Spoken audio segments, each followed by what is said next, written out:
Ano ba ang qualification ng isang sponsor?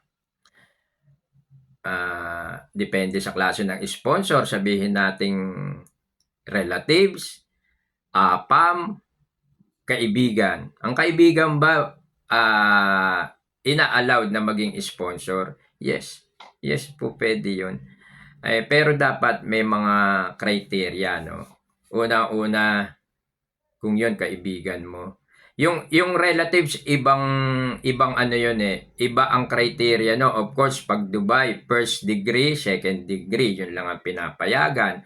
Pag Japan, medyo mas papasok din yung third degree, minsan hanggang fourth degree, at minsan kaibigan ina-allowed sa Japan. So bawat bansa iba-iba ng criteria, iba-iba ng qualification para doon sa sponsor mo.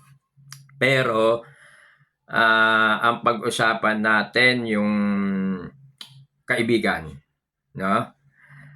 O kaya pasok pa rin dito kahit hindi kaibigan, ano? Yung APAM, yung first degree family sponsor. Number 1 na criteria, dapat financially capable. Pag sinabing financially capable, with dokumento hindi pwede yung kwento.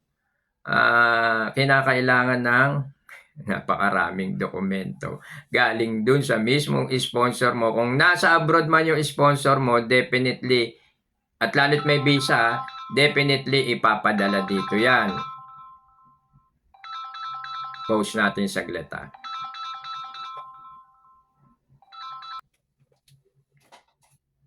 Okay, balik tayo, no?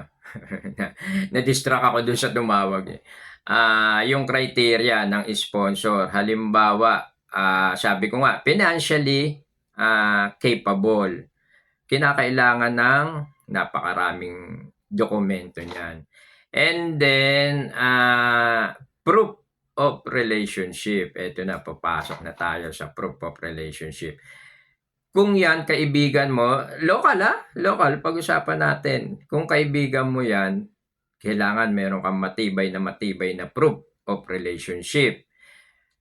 May na-upload, nito lang, latest lang, ang naging reason, less than a year, yung pagiging magkaibigan nila at hindi niya napatunayan yung lalim ng pagiging magkaibigan nila na para ikaw ay sponsoran. And then, of course, financially capable, proof of relationship, at yung mismong status. Kung nasa labas yun, yung immigration status, syempre kinakailangan yun. Kung OFW, yung inyong mag-i-invite sa inyo po, pwede yun. Pero, kailangan ng OEC. Kung residente doon, of course, kinakailangan ng residence card noon or kung ano man, no? Doon sa mga lugar na po pwede yung relatives hanggang 4th degree, birth certificate ang kailangan. So, yun yung mga criteria na sa madaling salita, number 1 talaga, financially capable. Dapat wala na ibang pag-uusapan. Pagka bumaksak yung sponsor mo sa financial capability documents, tapos na ang usapan. Ganun kasimple yun.